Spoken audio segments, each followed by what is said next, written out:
Issei Sagawa's crime is one of the most chilling and disturbing in modern history. A murder and act of cannibalism so brazen, so unfathomable, it still haunts all who hear it. The story begins in Paris, a city known for its beauty and romance, but on that night, it became the backdrop for an unthinkable horror. After killing René Hartevelt, a fellow student he had invited to dinner, Sagawa didn't run or hide. Instead, he lingered in the apartment, surrounded by the silence and the aftermath of his crime. He took photographs, meticulously documenting every step of what he had done, as if creating a twisted diary. Each image was a record, a way to relive the moment again and again. This was no crime of passion, no sudden loss of control. It was premeditated, planned down to the smallest detail. It was a calculated, deliberate act, one he wanted to remember and in his own way, share with the world.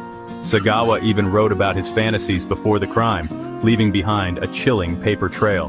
The most shocking part? Sagawa never spent a single day in prison for his crime. Despite the brutality, he was declared legally insane in France and sent to a mental institution. Thanks to a bizarre loophole in international law and a series of legal missteps, he confessed, yet walked free. When he was deported to Japan, authorities there found themselves powerless to prosecute him further. Back in Japan, Sagawa became a minor celebrity, writing books, giving interviews, and even appearing in films, all centered around his gruesome act. He profited from his notoriety, turning infamy into a career. Sagawa spoke openly, describing his motives with chilling detachment, as if discussing a scientific experiment rather than a human life. He showed no remorse, only a cold curiosity. He claimed he wanted to absorb René's beauty and vitality through cannibalism, a fantasy he'd harbored for years, one that had consumed his thoughts long before he acted on it. The world watched, horrified and transfixed, as a confessed killer slipped through the cracks of justice. His story splashed across headlines and television screens. This story isn't just about who did it, but why, and how he managed to get away with it, leaving so many questions unanswered and so many people unsettled. The case of Issei Sagawa forces us to confront the darkest corners of human nature, and to ask ourselves, what happens when justice fails, and evil walks free among us? Who was Issei Sagawa before Paris? What shaped the man who would later become infamous around the world? Born in Kobe, Japan in 1949, Issei was a frail, sickly child, often confined indoors by illness. He was small for his age, and the world seemed to tower over him, leaving him feeling insignificant and powerless. His family was wealthy and powerful, his father a prominent businessman, but privilege couldn't buy him confidence or acceptance among his peers. Despite the comforts of his home, Issei felt isolated, a stranger in his own skin. Issei retreated into books and dark fantasies, spending hours alone, his imagination running wild.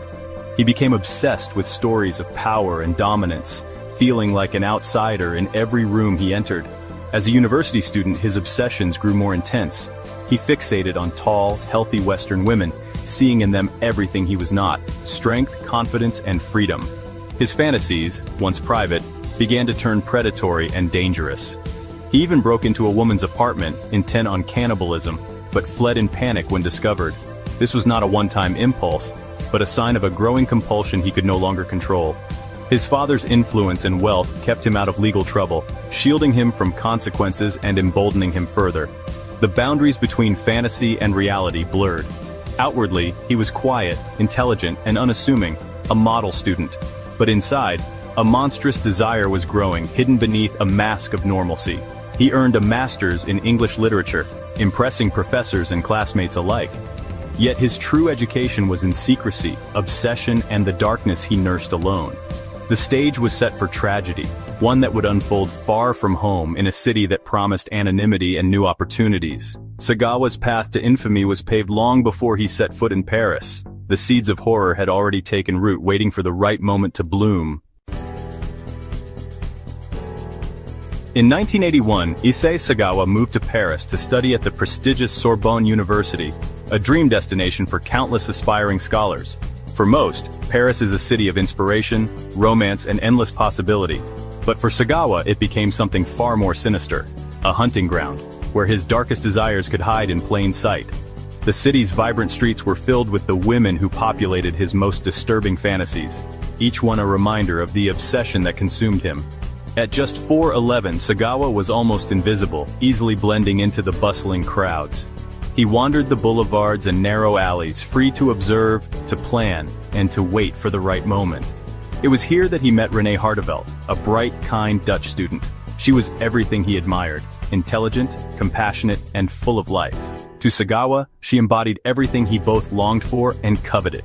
Under the guise of academic collaboration, he befriended her, inviting her to his small apartment for dinners and late-night study sessions. Their friendship seemed genuine, built on shared interests and intellectual curiosity. Renee saw only a lonely classmate, someone who needed a friend in a foreign city. She had no idea of the darkness lurking beneath his quiet demeanor. Their conversations seemed perfectly normal, discussing poetry, coursework, and the excitement of life in Paris. To anyone watching, they were just two students enjoying each other's company. Sagawa was patient, methodically gaining her trust, always careful to keep his true intentions hidden behind a mask of politeness and reserve. To Renee, he was just Issei, the quiet, unassuming student who seemed harmless, even endearing in his shyness. She could never have imagined the horror he was planning, or the danger that was slowly closing in around her. The city of light, so full of beauty and promise, was about to witness an act of pure darkness, one that would shock the world. Sagawa's mask of normalcy hid a predator waiting for the perfect moment. The trap was set, and the city would never be the same. June 11, 1981. Sagawa invited Renee to his apartment, asking for help with a German poem. She arrived, expecting a quiet evening of study and dinner. As she read poetry aloud, Sagawa retrieved a rifle he'd bought for this moment. He shot her in the neck. Her life ended instantly. The academic pretense vanished, replaced by horror. Sagawa later described feeling both panic and exhilaration. He fainted, but upon waking, felt a chilling sense of purpose. He began the gruesome task he'd fantasized about for years.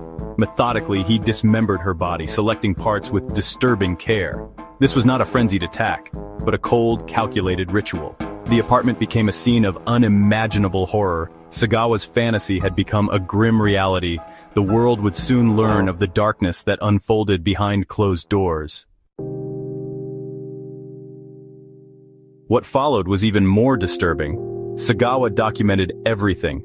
He took dozens of photographs, posing with the remains, creating a macabre album. He made audio recordings, narrating his thoughts as he ate parts of Renee's body. He described the taste, believing he was absorbing her beauty and strength. For 2 days, he treated the act as a gourmet experience, writing later about his preferences. The world outside was oblivious to the horror inside his apartment. The documentation was part of his ritual, both perpetrator and observer, creating a legacy of his crime. These records would become irrefutable evidence. Sagawa wasn't just committing a crime, he was immortalizing it. Eventually, reality set in. Sagawa had to dispose of the remains. He packed Renee's body into 2 suitcases, planning to dump them in a Paris park. A taxi driver, suspicious of the heavy luggage, refused to help, so Sagawa abandoned the suitcases and fled. A passerby noticed the leaking bags. Police soon discovered the horror inside. Paris was shocked. A city of beauty, now the scene of medieval brutality. The press dubbed him the Cannibal of Paris, and a manhunt began. The taxi driver's tip and store records led police straight to Sagawa. He confessed calmly, eager to share details. Police found more remains, the camera, and audio tapes in his apartment. The evidence was overwhelming. The story exploded worldwide. How could a privileged student commit such a barbaric act? The world was both horrified and fascinated by the man who documented his own cannibalism. With a confession and overwhelming evidence, justice seemed certain. Sagawa was charged with murder, and the world expected a swift conviction. But his defense argued insanity, and psychiatrists agreed. He was declared unfit for trial. The charges were dropped, and Sagawa was sent to a French mental institution. His stay was brief. His father's influence secured his return to Japan, with the understanding he'd be institutionalized there. But in Japan, the French charges didn't apply, and sealed psychiatric records left authorities powerless. Japanese doctors found him disturbed, but not legally insane or dangerous. After just 15 months, Sagawa was released, a free man. The legal system had failed at every turn. Renee's family was left without justice. Sagawa's freedom was a global outrage.